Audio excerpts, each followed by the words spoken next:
Welcome, and welcome back to a new video on Mind Vibes. Do you feel you can't connect with people?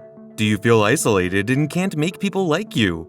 Watch this video to learn 6 tips to get people to like you. Don't forget to smash that like button and subscribe to our channel. Do you remember the exact moment you chose to cheer for your favorite team? I admit it, I'm not a big football fan, but I remember exactly when I started getting interested in personal growth. It was after receiving as a gift, at the end of a company internship, Dale Carnegie's book entitled How to Treat Others and Make Friends with Them. Knowing how to develop good relationships with others is extremely important in our private life, but especially in our working life. It's not about being an ass-kisser, it's about knowing how to establish sincere relationships that allow us to work more effectively and to make our value better appreciated. Not to mention love affairs. Who wouldn't be interested in understanding if that girl or that boy likes him? So here are 6 practical tips for people to like you, taken from the bestseller How to Win Friends and Treating Others. Number 1. Smile. A smile is your best business card.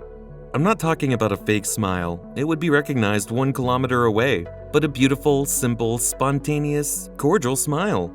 If you want to please others, you have to take the first step.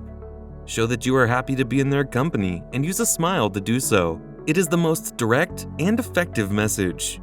Try smiling sincerely a little more often this week. At the supermarket checkouts, at the gas station, in the office. Someone may take you for an idiot, but the remaining 90% of people will smile back and treat you with respect. Number 2. Take a genuine interest in other people.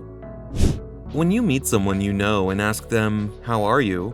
Are you really interested in the answer, or is it just pleasant? Well, it won't surprise you to know that people don't care much about other people.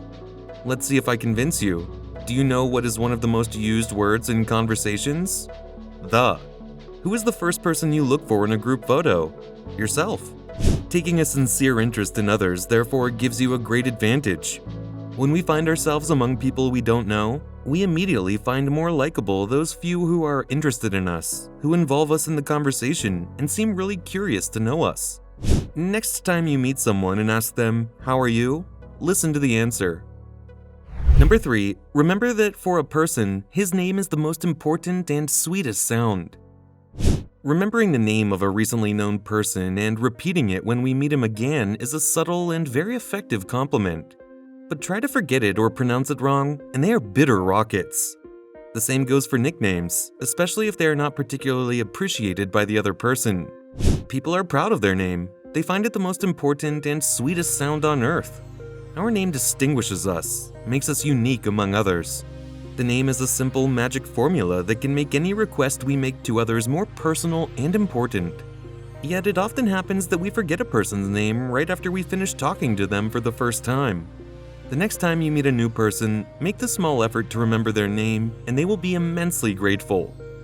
Number 4. Learn to be a good listener.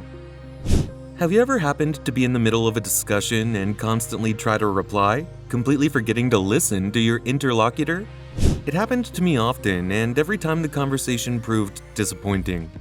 On the contrary, the times when I tried to listen to the other person's positions with sincere interest, to compare myself on concrete facts and not on prejudicial positions, I obtained 2 immediate results: a better shared solution than the initial ones, respect for the person I was conversing with. Trying to really listen to what other people have to say is a very effective and appreciated form of attention. It will not surprise you to know that often, the people you are talking to are very attentive to their own problems, and very little to those of the rest of the world. Keep in mind that in most cases, your interlocutor is more important about his toothache than poverty in Africa. If you want to become a good conversationalist, if you want to be able to convince others of the validity of your ideas, if you want to make others passionate about your causes, you must first of all learn to be a good listener. Here are 3 ways to improve your listening skills.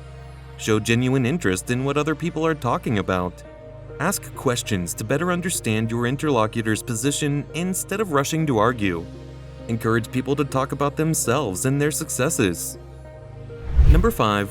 Talk about what other people care about. Each of us has our own interests. There are those who followed the last US elections with fervor, won by Barack Obama, and those who are passionate about the Champions League match. When someone starts talking about our passions, we immediately like them and immediately establish a direct channel. The main road to get to a person's heart is to talk about things that interest them most. Learn to talk about what other people care about. When you meet a new person, try to discover his passions and discuss these topics. If you demonstrate that you are sincerely interested in the passions of others, others will be more willing to get to know you, to understand what your interests and passions are. Number 6. Make others feel important. According to William James, the greatest desire of human nature is to be appreciated. How not to agree with James? Consciously or unconsciously, we always seek the sincere approval of those with whom we come into contact. We want to feel important for who we are and what we do. We should take advantage of the opportunity to make others feel important whenever we get the chance. But it must be done carefully. False flattery is a very dangerous weapon. Learn to use simple phrases such as, "Sorry to bother," "Would you like to be so kind?" "Please," "Thank you," to make others feel important every time you speak to them. And whenever you think that another person deserves appreciation, don't hold back. Compliment them. Sincere praise from the heart has immense power. Learn to make the people you work with feel important, and not only will you have their full cooperation, but they will do everything to show you that that admiration is deserved and has solid foundations. That's it for today. Comment below if you are going to use one of these tips. Thanks for watching the video. See you next time.